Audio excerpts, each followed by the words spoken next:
Hi friend, welcome to game of fanning. आज की इस वीडियो में काफ़ी सारी इंटरेस्टिंग अपडेट्स होने वाली हैं। शुरुआत कर लेते हैं हॉल ऑफ फेम 2026 इंडक्टी के बारे में। अभी तक इसके लिए एजे स्टाइल और Stephanie McMahon are the confirmed inductee so far for the class of 2026 WWE Hall of Fame. AJ Style और स्टेफनी मैकमैन अब तक class of 2026 Hall of Fame के लिए कंफर्म है। ये दो ही कंफर्म है और बड़ी बात यह है कि इन दोनों को ही अंडरटेकर ने इंडक्ट करा है हॉल ऑफ फेम 2026 के लिए। अब देखना ये होगा कि और कौन कौन से सुपरस्टार इसमें इंडक्टी होते हैं और ये देखना इंटरेस्टिंग होगा कि अब एजे स्टाइल और स्टेफनी मैकमैन दोनों में से कौन हेडलाइन करने वाला है हॉल ऑफ फेम 2026 को। क्या ट्रिपल एच या एजे स्टाइल को हेडलाइन करने देंगे या वो अपनी वाइफ के होते हुए स्टेफनी मैकमैन को हेडलाइन करने देंगे इस साल का हॉल ऑफ फेम। नेक्स्ट बात कर लेते हैं एलिमिनेशन चैम्बर 2026 के कंप्लीट मैच कार्ड के बारे में। अभी तक इस प्रीमियम लाइव इवेंट के लिए 4 मैचेस ही कंफर्म है और WWE 4 मैचेस के साथ ही उतरेगी। मैंस और वुमेन्स एलिमिनेशन चैम्बर मैच के लिए रॉ और स्मैकडाउन पे क्वालिफाई मैच हुए थे और फाइनल पिक्चर अब सामने आ चुकी है। फर्स्ट मैच हमें बेकी लिंच वर्सेस एजे ली के बीच वुमेन्स इंटरकॉन्टिनेंटल टाइटल के लिए मैच दिखेगा। नेक्स्ट हमें CM Punk versus Finn Balor के बीच वर्ल्ड हैवीवेट चैंपियनशिप के लिए मैच दिखेगा। Next Raquel Rodriguez versus Rhea Ripley versus Alexa Bliss versus Tiffany Stratton versus Asuka versus Kiana James compete करेंगी वुमेन्स एलिमिनेशन चैम्बर मैच में। Next हमें yeet Jey Uso versus Trick William versus Je'Von Evans versus LA Knight versus Cody Rhodes versus Randy Orton के बीच men's elimination Chamber match दिखेगा। तो ये कुछ lineup है elimination chamber premium live event के लिए। नेक्स्ट बात कर लेते हैं हीट जे ऊसो के बारे में। जैसा कि आपको पता ही होगा कि ये मैंस एलिमिनेशन चैम्बर मैच के लिए क्वालिफाई कर चुके हैं भाई साहब।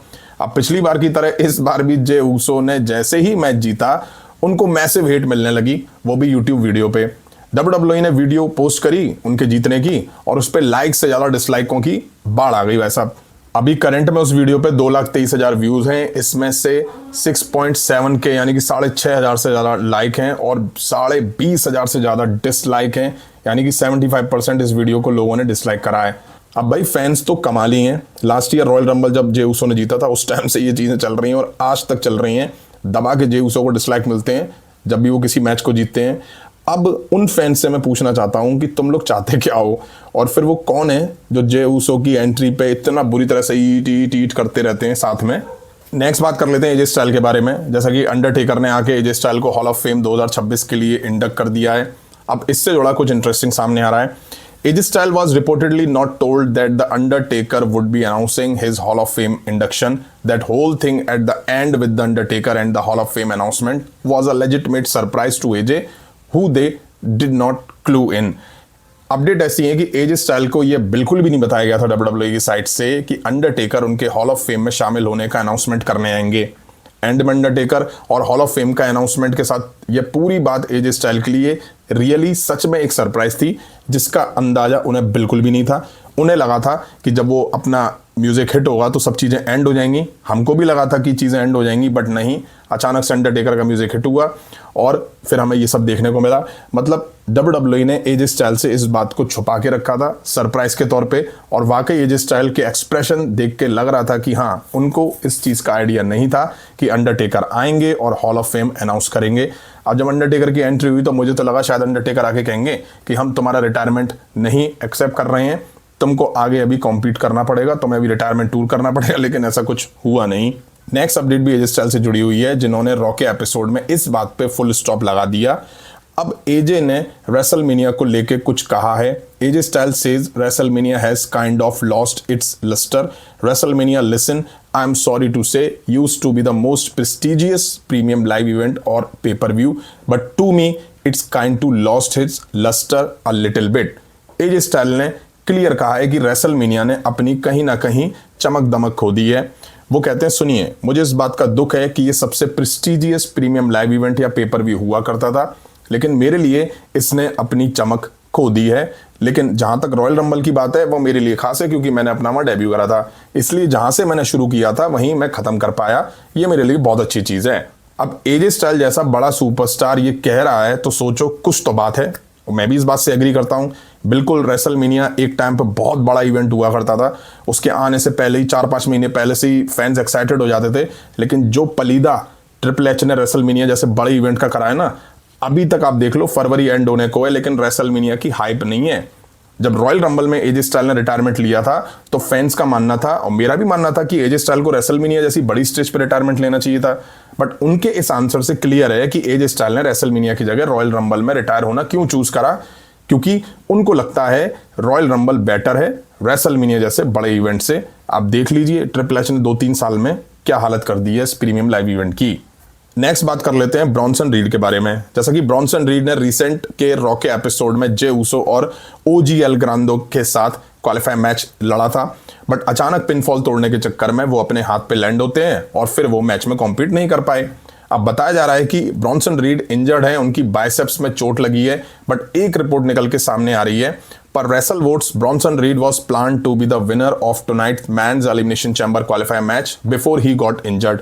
रेसल वोट्स की रिपोर्ट के अनुसार ब्रॉन्सन रीड को रॉक में जो मैच हुआ था men's elimination chamber qualify match का विनर बनाने का प्लान था, लेकिन चोट लगने से पहले ही वो मैच से बाहर हो गए। अगर इस रिपोर्ट को सच माने तो ब्रॉन्सन रीड इस मैच को जीतते और क्वालिफाई कर जाते मेंस एलिमिनेशन चैम्बर मैच के लिए, बट वो इंजर्ड हो गए, इसलिए शायद जे ऊसो को विनर बना दिया गया। अब देखो, मुझे जरा भी इस रिपोर्ट पे बिलीव नहीं है। मुझे तो लग रहा था कि मास्क मैन आके अब ब्रॉन्सन रीड को मैच कॉस्ट कर देगा। अब मुझे तो शुरू से इस मैच में लगा ही नहीं कि ब्रॉन्सन रीड इस मैच को जीतेंगे और ये कह रहे हैं कि विनर ब्रॉन्सन रीड होने वाले थे। वहीं आप खुद सोचिए, एक के बाद एक विजन के सुपरस्टार इंजर्ड हो रहे हैं। ये कोइंसिडेंस है या फिर जानबूझ के डब्ल्यूडब्ल्यूई ऐसा कर रही है? मुझे लग रहा है कि डब्ल्यूडब्ल्यूई ऐसा जानबूझ के कर रही है। वैसे डब्ल्यूडब्ल्यूई सुपरस्टार मैच में इतना उछल कूद करते हैं, इतना ऊंची ऊंची हाइट से जंप करते हैं, रिंग में गिरते पड़ते हैं, तब उन्हें कुछ नहीं होता। मुझे तो लग रहा है कि इंटेंशनली ब्रॉन्सन रीड को बाहर करा गया क्योंकि इनके पास शायद से रेसलमेनिया 42 को लेके कुछ प्लान्स ही नहीं है। खुद सोचिए, पहले सेथ रॉलिंस, फिर ब्रॉन बेकर, अब ब्रॉन्सन रीड। ऐसा करके हो सकता है कि एक ही फैक्शन के सुपरस्टार एक के बाद एक इंजर्ड होते जा रहे हैं। आप खुद सोचिए कैसे हो सकता है कि बैक टू बैक सुपरस्टार जो इंजर्ड हो रहे हैं वो एक ही फैक्शन से जुड़े हुए हैं। नेक्स्ट बात कर लेते हैं अनडिस्प्यूटेड चैंपियनशिप को लेके एक थ्योरी सामने आ रही है। जैसा कि ड्रू मैकिंटायर चैंपियन है और इस तरह के रूमर्स थे कि WWE Cardi Rhodes versus Drew McIntyre के बीच रेसलमेनिया 42 में मैच दिखाएगी, बट बताया जा रहा है कि इस मैच को काफी क्रिटिसिज्म मिला, जिसके बाद डब्ल्यूडब्ल्यूई ने प्लान्स में चेंजेस करे हैं। WWE reportedly planning WWE undisputed championship के लिए एक फैटल 5-वे मैच प्लान कर रही है, क्योंकि कॉडी वर्सेस ड्रू मैकिंटायर के लिए काफी क्रिटिसिज्म मिला डब्ल्यूडब्ल्यूई को। क्रिएटिव टीम का मानना है कि कॉडी रूड्स वर्सेस ड्रू के मैच से बेहतर फैटल 5-वे मैच ज्यादा मजेदार और इंटरेस्टिंग होगा। अभी रेसलमेनिया नाइट 1 के मेन इवेंट के तौर पे चैंपियनशिप के लिए Cody Rhodes versus Drew McIntyre versus Randy Orton versus Jacob Fatu versus Aleister Black का मैच होने की बातें चल रही हैं। अब Cody Rhodes, Drew McIntyre, Randy Orton, Jacob Fatu का नाम समझ में आ रहा है, बट अलिस्टर ब्लैक उसको क्यों इस मैच में डाला जा रहा है भाई? उसका तो अभी कोई लेना ही देना नहीं है इस मैच से, बट जबरदस्ती फैटल 5-वे कराना है इसलिए डाला जा रहा है। मैंने आपको 2 दिन पहले भी फैटल 4-वे मैच की बात बताई थी, बट यहां तो मामला फैटल 5-वे का निकला और देखते हैं अब नाइट 1 में डब्ल्यूडब्ल्यूई इसी मैच के साथ जाना चाहती है, बट मुझे लगता है मैच कोई भी हो, जीत डब्ल्यूडब्ल्यूई कॉडी रूड्स की कराएगी। नेक्स्ट बात कर लेते हैं ब्रॉक लेसनर के बारे में, जो कि रॉ के एपिसोड में दिखाई दिए। उन्होंने रेसलमेनिया के लिए ओपन चैलेंज अनाउंस कर दिया है। वहीं पॉल हेमन ने प्रोमो में बताया कि रेसलमेनिया से पहले ब्रॉक लेसनर कब कब डब्ल्यूडब्ल्यूई में दिखने वाले हैं। ब्रॉक लेसनर अब डब्ल्यूडब्ल्यूई में 16 मार्च 2026 के रॉ के एपिसोड से लगातार 5 रॉ के एपिसोड में दिखेंगे, जो कि 16 मार्च, 23 मार्च, 30 मार्च, 6 अप्रैल और 13 अप्रैल 2026 को है। 13 अप्रैल 2026 वाला एपिसोड रॉ का होगा, वो रेसलमेनिया से पहले आखिरी रॉ का एपिसोड होगा। अब सवाल ये कि अगर ब्रॉक लेसनर ने ओपन चैलेंज करा है तो फिर ब्रॉक लेसनर इतनी डेट्स पे दिख के करेंगे क्या? अब हो सकता है कि 16 मार्च के रॉ के एपिसोड में जो ब्रॉक लेसनर का अपोनेंट रेसलमेनिया 42 के लिए होने वाला है वो ओपन चैलेंज को आंसर कर दे और उसके बाद फिर डब्ल्यूडब्ल्यूई उनके बीच स्टोरी लाइन दिखाए।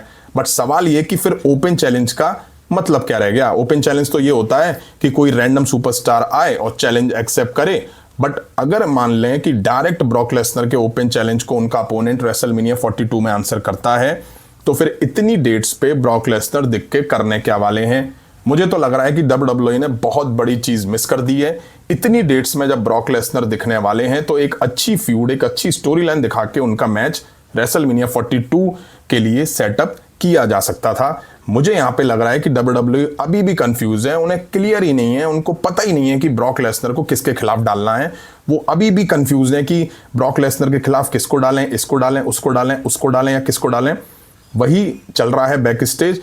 अब देखते हैं WWE ब्रॉक लेसनर के अगेंस्ट किसको डालती है। तो फ्रेंड ये थी WWE से रिलेटेड कुछ इंटरेस्टिंग अपडेट्स। उम्मीद है वीडियो आप सभी ने यहाँ तक देखी होगी। देखिए, लाइक नहीं करी तो लाइक करें, चैनल पर नहीं तो चैनल को सब्सक्राइब करें। मिलता हूं जल्दी नेक्स्ट वीडियो में। Thank you.